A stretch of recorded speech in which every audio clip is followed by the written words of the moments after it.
Jornal de Blumenau. Patrocínio. Vale Auto Shopping Blumenau. Quem quer trocar de carro, passa aqui. Transportes Keller. Há 64 anos em movimento. Postos Bela Joia. A sua confiança é o nosso combustível. Eleva Química. Tecnologia no campo. Idicave. Sua concessionária Volvo em Santa Catarina. Terça-feira, 16 de junho, é destaque na edição de hoje, aqui no Jornal de Blumenau. Motociclista morre a caminho do trabalho após moto se chocar contra poste no bairro Progresso. Operação contra crime organizado prende casal em Blumenau e cumpre dezenas de mandados em Santa Catarina. Projeto de lei de iniciativa popular é encaminhado para análise da Procuradoria-Geral da Câmara. Prefeitura adia a reabertura do Museu Fritz Miller. Esses e outros destaques agora, no Jornal de Blumenau.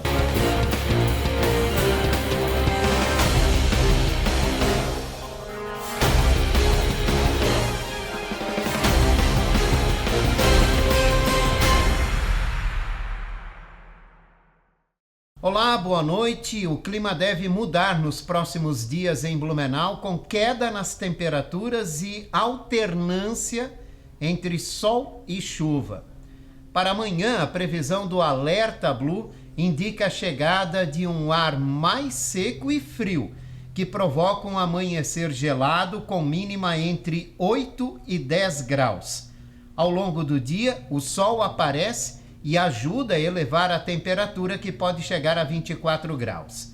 Na quinta-feira, o tempo segue firme, com predomínio de sol e sensação de frio nas primeiras horas do dia. Já na sexta-feira, o dia começa com sol e nuvens, mas uma frente fria avança entre a tarde e a noite, trazendo possibilidade de chuva fraca a moderada. E no sábado, a circulação marítima mantém o céu mais nublado, com chance de chuvisco ao longo do dia. As mínimas ficam entre 11 e 13 graus e a máxima não passa de 22 graus. Um motociclista de 38 anos morreu após um acidente no início da manhã de hoje aqui em Blumenau. A moto que ele conduzia colidiu contra um poste na rua Progresso, no Garcia. Ele estava a caminho do trabalho. O atendimento foi feito pelo SAMU, que confirmou o óbito no local.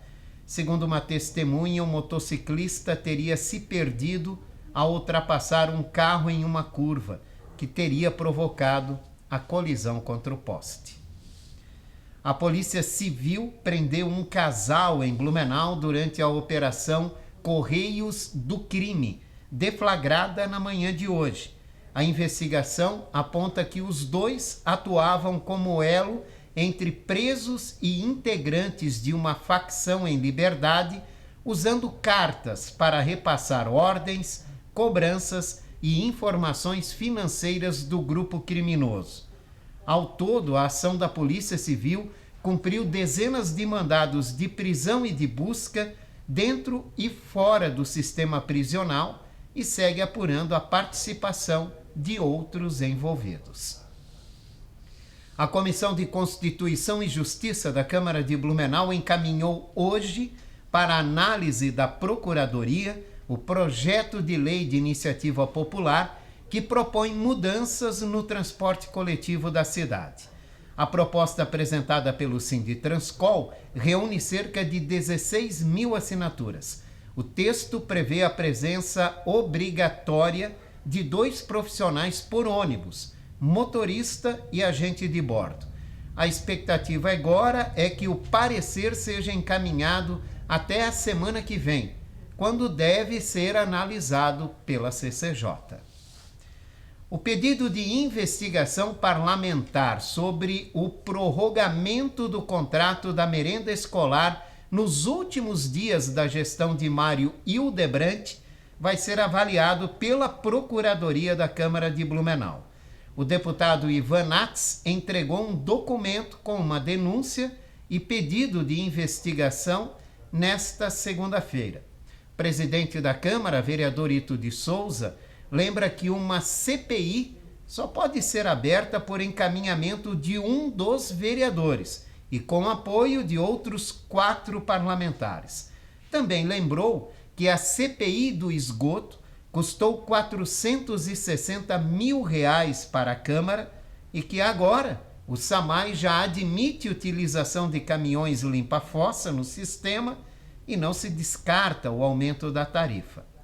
Já o deputado Ivan Nats alega que uma CPI poderia esclarecer por que o contrato foi prorrogado a poucos dias do fim da gestão. O que levou o ex-prefeito Mário Delbrandi, o ex-secretário Alexandre Matias e a Risotolândia a assinar um contrato emergencial dia 26 de dezembro, quando a lógica era passar essa responsabilidade para o novo prefeito. Então, o que está por trás disso? O que aconteceu aí? E isso precisa ser esclarecido, precisa ser levantado, e é papel da Câmara de Vereadores fazer essa investigação. Por isso, a notícia de fato foi protocolada hoje e nós vamos cobrar uma posição da Câmara de Vereadores para que instale a CPI e esclareça a sociedade. A Comissão Especial da Câmara de Blumenau ouviu hoje o secretário de Promoção da Saúde, Marcelo Lanzarin, sobre o funcionamento do Sistema Pronto, a plataforma que gerencia a saúde pública do município. Durante a reunião foram apresentados dados sobre prontuário eletrônico, agendamentos, controles de estoque e custos do sistema, além de comparações com soluções privadas. A secretaria afirmou que a plataforma é ampla, tem custo menor que alternativas do mercado e pode ser expandida para outros municípios da região. Vereadores apontaram dificuldades de uso e falhas no agendamento, e a comissão deve aprofundar a análise técnica para avaliar se o investimento previsto de até 4 milhões de reais traz retorno compatível para a população.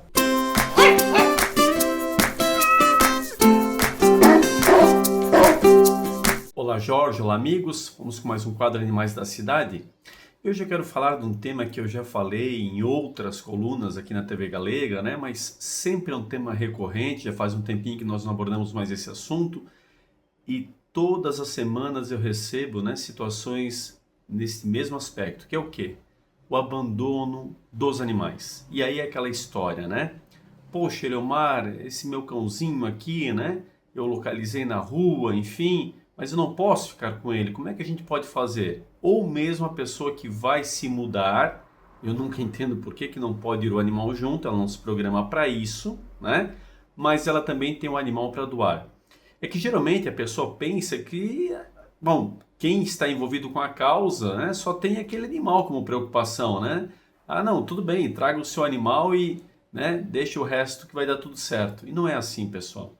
Por exemplo, né, eu sempre digo aí os nossos heróis, as nossas heroínas, né, que têm os lares temporários. Pessoas que literalmente abrem mão da sua vida, né, até porque se dedicam 24 horas, não tem como ser diferente, exatamente para cuidar desses animais que, se não fossem esses lares temporários, estariam no olho da rua, né? E o que é um lar temporário, Eleomar? É a abertura da sua casa. Imagina você, telespectador, telespectadora, abrir a sua casa para receber animais que não são seus, mas para poder dar um pouco de conforto e carinho, né? Num período que deveria ser transitório, para que esses animais possam ter um lar decente, né? Esses animais, eu sempre digo, né? Eles não nascem como planta, né? Eles não são semeados ou algo assim, né? Evidente que não. Né? Até ironizo porque é uma situação muito séria, né? Para não me aborrecer demais.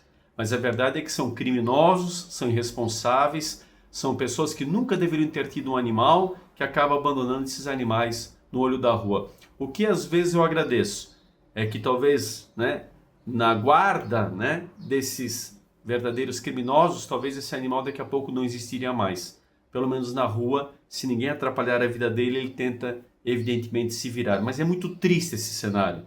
Então, pessoal, nunca fica na mente com essa questão, não, mas é só esse meu animal, é só esse... Não, a cidade está cheia de problemas. Faz muito tempo, né, que infelizmente o bem-estar animal não vem fazendo a sua parte nessa situação, pelo contrário, vem trazendo dificuldades a alguns lares temporários inclusive, e nós precisamos que isso avance, até porque essas pessoas fazem um trabalho que realmente seria de responsabilidade exclusiva do poder público. E aí nós temos verdadeiros heróis, heroínas que nós precisamos incentivar, né, ajudar, dar aí o carinho, o apreço, a estrutura que eles precisam. Cada um fazendo um pouquinho auxilia bastante a quem tanto faz pela nossa sociedade. E assim a gente vai, quem sabe, erradicando essa barbárie, né, que além de tudo é um crime do abandono que nós precisamos sempre estarmos atentos e denunciar quando ocorre. Tá certo, pessoal? Valeu, um grande abraço a todos. Até a próxima semana. Eliomar Russi, o Mazinho, participa todas as terças-feiras aqui no Jornal de Blumenau com dicas para uma melhor convivência com o seu animal de estimação. A Prefeitura de Blumenau adiou a reabertura do Museu Fritz Miller.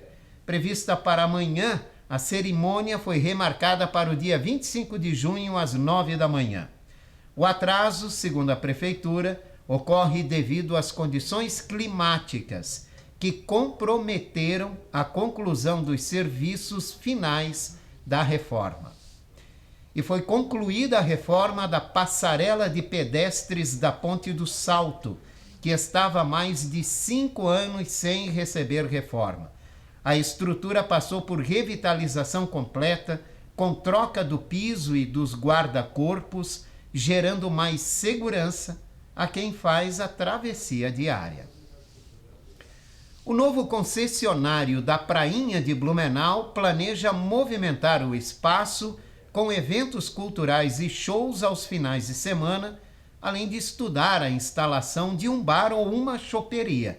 Antes disso, porém, a prioridade será recuperar áreas já deterioradas e assumir a manutenção do local. O contrato prevê banheiros públicos, acesso gratuito e concessão por 20 anos, com repasse de quase 2 milhões de reais ao município. A área, com mais de 9.000 metros quadrados, é um dos principais cartões postais de Blumenau.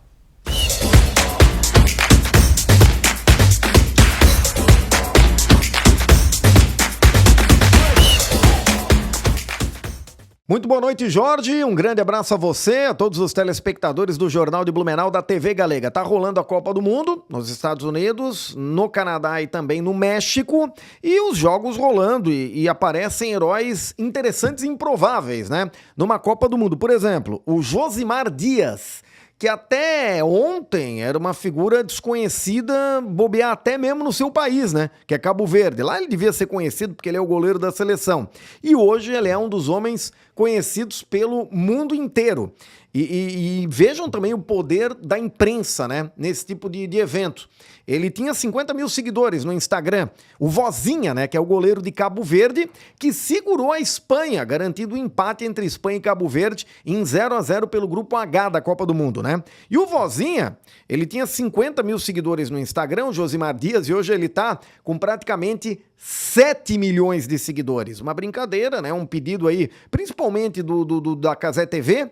E aí ele começou e foi. E hoje ele tá com quase 7 milhões. Ontem de manhã ele tinha 50 mil e hoje ele tá à noite com quase 7 milhões. É impressionante também o poder da internet, né? Ele é um dos heróis da Copa do Mundo. Se vai ficar muito tempo a gente não sabe. Mas fato é que Cabo Verde conseguiu empatar com a Espanha. Isso é um feito memorável e o grande responsável foi o goleiro, que tem cerca de 40 anos, é profissional liberal durante o dia e treina à noite como goleiro da seleção de Cabo Verde, que é um país bem pequenininho, né? No outro jogo, só para complementar, Jorge, do Grupo H, aliás, um jogão, né? Arábia Saudita e Uruguai empataram em 1-1 pelo Grupo H. Ainda sobre Copa do Mundo, daqui a pouco estreia a campeã, atual campeã da Copa do Mundo, né? A Argentina. A Argentina vai estrear em Kansas, no estádio Kansas City, contra a equipe da Argélia. A Argentina está no Grupo H, aliás, no Grupo J, perdão, juntamente com Jordânia e Áustria.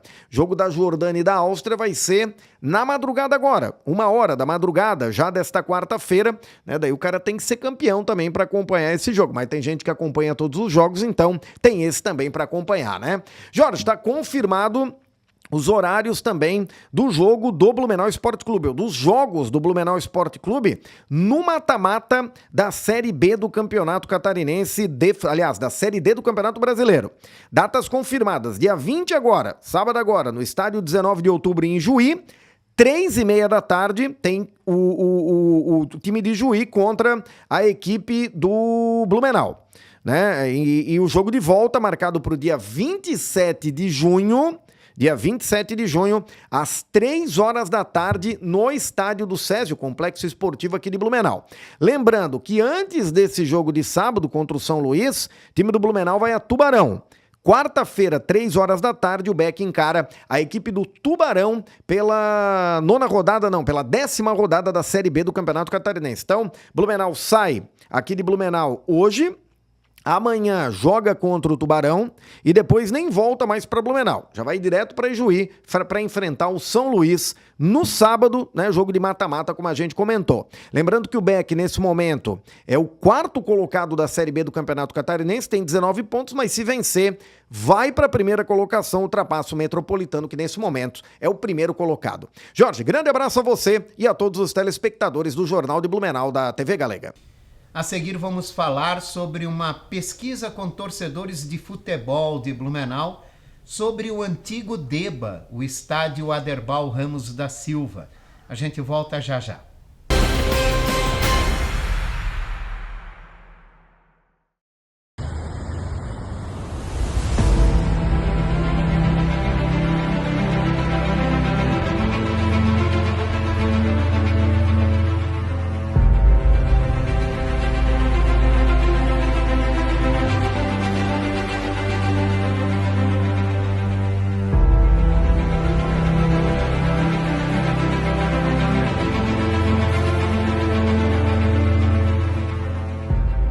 Castelo da Pizza. Há 30 anos, celebrando o que realmente importa, estar junto. Rodízio completo, com pizzas e acompanhamentos chegando quentinhos toda hora, direto na sua mesa. Vem viver essa experiência no Castelo da Pizza. Rua 2 de Setembro, 4241, Itopava Norte, Blumenau. Castelo da Pizza, tradição que atravessa gerações.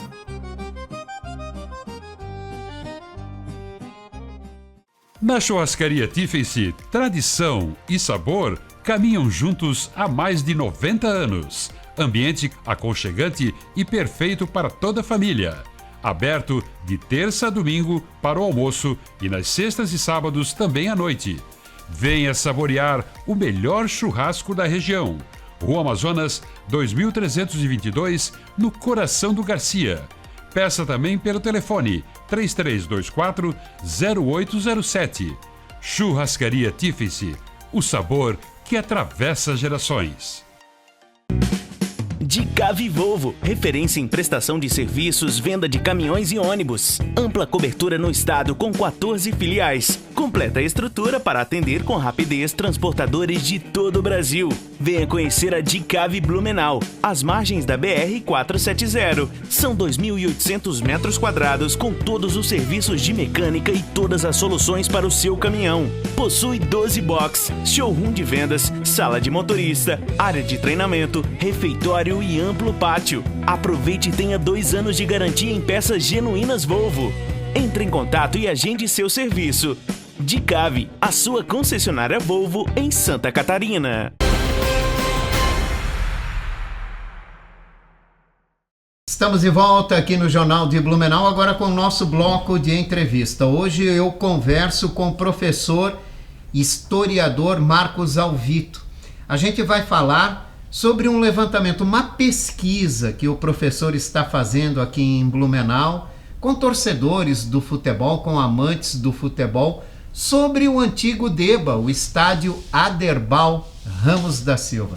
Professor, muito obrigado pela participação do senhor aqui com a gente. Eu que agradeço, Jorge. Muito obrigado.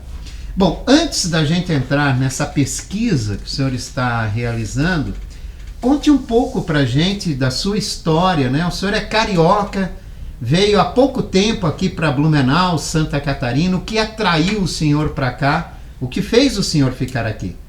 Eu sou carioca e vim para Blumenau em 2023 por causa de um grande amor. Mas, além disso, eu me apaixonei pela cidade e resolvi ficar. E vivo hoje muito bem em Blumenau, frequento a Benkendorf, a Nova Rússia, o estádio do SESI, enfim, passei no Ramiro Rudiger. Vivo uma vida de blumenauense muito tranquila e gostosa.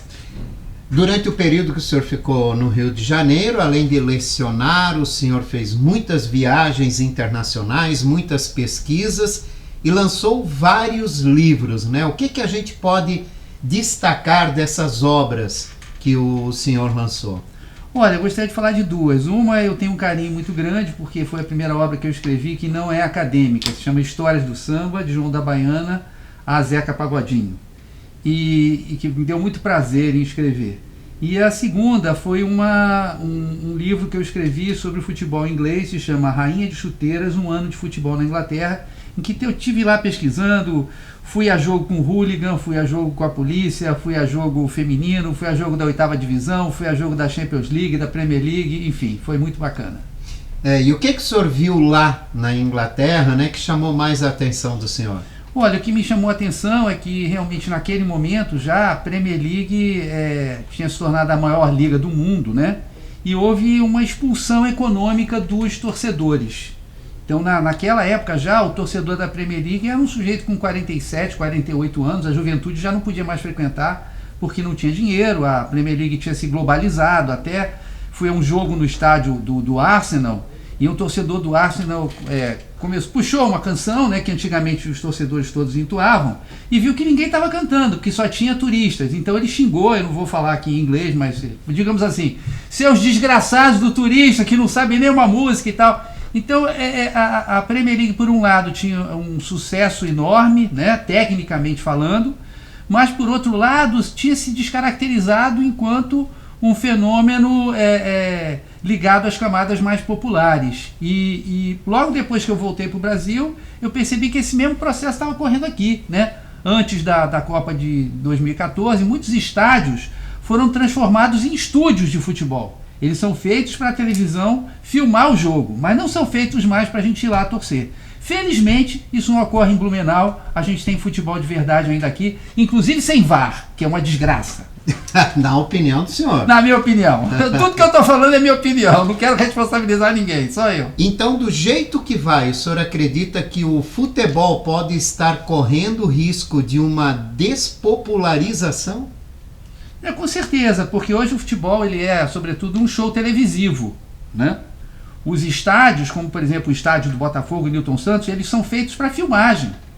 O Newton Santos ele é todo vazado, então a torcida grita, não tem eco, a torcida do lado de lá não ouve, mas para filmar fica muito bonito, né? O Silvio Berlusconi, que foi primeiro-ministro da Itália, que foi presidente do Milan, ele falou que era melhor não ter torcida, que ele queria pagar para a audiência, como se fosse uma televisão, que você tem uma audiência paga, para ela se comportar do jeito que queria. Então, de certa maneira, em muitos lugares, a torcida é apenas decorativa, para a televisão filmar, ver que tem alguém torcendo, mas na verdade o público do futebol é quem está na poltrona assistindo. Então ele já se descaracterizou. Eu acho que um futebol que não tem televisão, ele é hoje em dia mais verdadeiro do que o que tem televisão.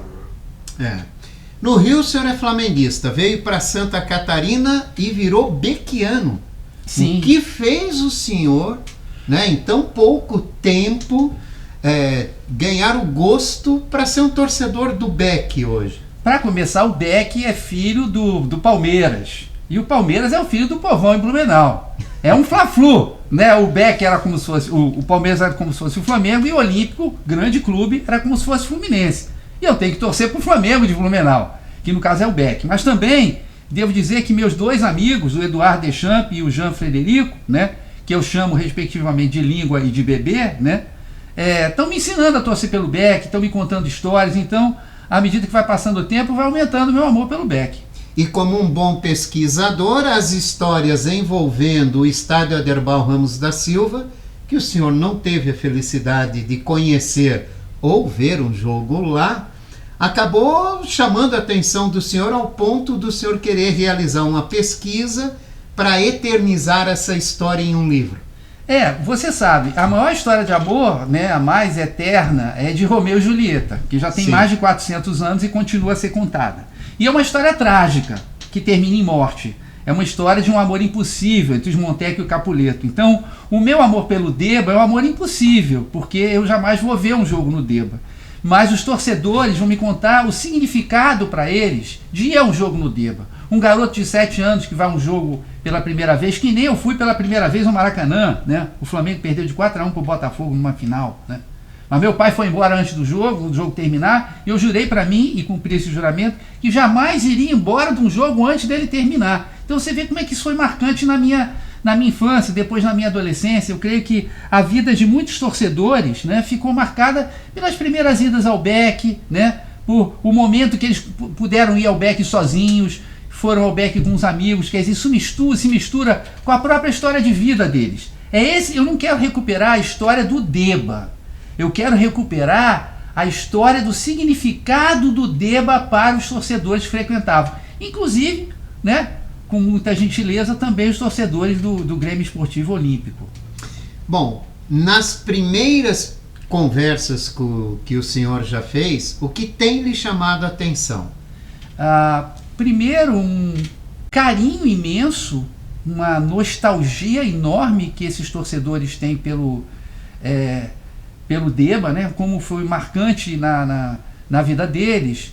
Depois, muitas histórias engraçadas do Deba, como esse caldeirão, como esse alçapão que metia medo nos outros times. E depois que cada um tem uma história muito particular com o Deba. Assim que eu peço para falar alguma coisa do Deba, cada um diz uma coisa totalmente diferente. É aquele que foi ao Deba pela primeira vez andando sozinho e entrou no estádio sozinho e assistiu ao jogo. De repente teve uma pancadaria imensa, a polícia entrando, e aquele garoto de 10 anos chegou tarde em casa, tomou bronca dos pais, mas aí ele teve que explicar que ele não podia sair do estádio enquanto estava acontecendo aquilo. O outro que vai para o estádio com o pai, e ele tem a oportunidade de observar o pai, que talvez no dia a dia ele não tivesse, né? A gente sabe que a criação de antigamente era diferente. Sim. Os pais eram mais distantes, então eu posso até apelar para o meu testemunho, que também o momento do jogo de futebol era o momento que meu pai era só meu, porque não tinha mais ninguém, eu torcia com ele, e ali eu podia ter mais contato com ele. Então cada um me conta uma história totalmente diferente. Tem gente que jogou pelo Flamengo, né? E aí conta, tem gente que morou ali nas divisões de base. Cada um tem uma história, mas o carinho pelo Deba, a nostalgia, e também é uma história atingida por uma certa revolta do Deba ter sido destruído da forma criminosa como foi. Eu diria que são as coisas que mais se repetem. Bom, esse levantamento está em curso agora, né? Qual é o planejamento para o lançamento dessa obra? Bom, engraçado que eu estava conversando com uma amiga e ela estava perguntando quando que eu vou parar de entrevistar, né? Na história oral, a gente para de entrevistar quando a gente tem uma repetição muito grande de determinados padrões e a gente percebe que a gente pode até saber alguma coisa nova, mas que não vai modificar o panorama, né? Certo. Felizmente eu sou velho, né? Estou alforriado da universidade, então, como eu falo, eu deixo a pressa para os jovens. Eu acho que esse projeto pode durar 2 anos ou 3 anos, a gente vai ter um livro. Mas isso depende do depoimento dos torcedores e de tudo que eu encontrar. Por enquanto, eu estou fazendo o levantamento histórico no arquivo. Gostaria de destacar, né, a receptividade que eu estou tendo do arquivo com a professora Sueli Petri, né, Mirela Nolasco, que tem me ajudado muitíssimo. Estou lendo livros sobre futebol catarinense, estou lendo livros sobre Blumenau e estou arregimentando, então, esses depoentes, né, que não devem ter medo. Não é nenhuma entrevista pesada, não vão perguntar nada que eles não saibam, mas vão só contar as suas histórias. Lembranças. As lembranças, exatamente. E qual é o resultado que o senhor espera conquistar com essa obra, a partir do momento desse livro lançado? Olha, Jorge, eu até já disse isso a você, né? Blumenau me recebeu muito bem, eu vivo muito bem em Blumenau, apesar de ser carioca, ninguém me perturba. Então acho que a gente tem que devolver alguma coisa à cidade em que a gente vive. Meu objetivo é mínimo, não é fama, não é dinheiro, não é nada disso, mas é devolver de alguma maneira o carinho com que eu tenho sido recebido em Blumenau. E que esses torcedores possam ter ali porque, né, para os seus netos, para os seus bisnetos, né, um registro do que foi a vida deles de torcedor no Velho Deba. Professor Marcos, o senhor tem rede social, professor? Tenho várias. Mas vamos na mais simples, que é mais fácil de todo mundo encontrar o senhor. Instagram. Sim. O Instagram é @alvito, ALVITO, UFF. Tá? Então, Alvito UFF. Também é a mesma do Facebook. Talvez os mais velhos estejam mais acostumados a usar o Facebook do que o Instagram. Então, tanto o Facebook quanto o Instagram é @alvitouf, pronto, Alvito UFF. Então, se você conheceu o Velho Deba, tem alguma história sobre esse estádio de futebol aqui em Blumenau, foi um marco para a cidade de Blumenau. Depois, um domingo de manhã, simplesmente apareceu uma máquina e colocou tudo embaixo. Então, se você tem alguma história, quer participar dessa pesquisa, entre nas redes sociais do professor Marco, entre em contato com ele, ele vai ficar feliz da vida, né, professor? Muito feliz e mais muito agradecido para contar. Muito obrigado pela participação do senhor, muito sucesso com essa obra. Muito obrigado, Jorge. Porque você já é um parceiro da obra. Muito obrigado. Por essa entrevista. Muito obrigado ao senhor. E aqui nós vamos fechando a edição de hoje do Jornal de Blumenau, esse noticiário reprisa às 11 da noite. Ótima e maravilhosa noite para você. A gente se vê aqui amanhã. Até lá. Jornal de Blumenau. Patrocínio. Vale Auto Shopping Blumenau. Quem quer trocar de carro, passa aqui. Transportes Keller. Há 64 anos em movimento. Postos Bela Joia. A sua confiança é o nosso combustível. Eleva Química. Tecnologia no campo. Idicave. Sua concessionária Volvo em Santa Catarina.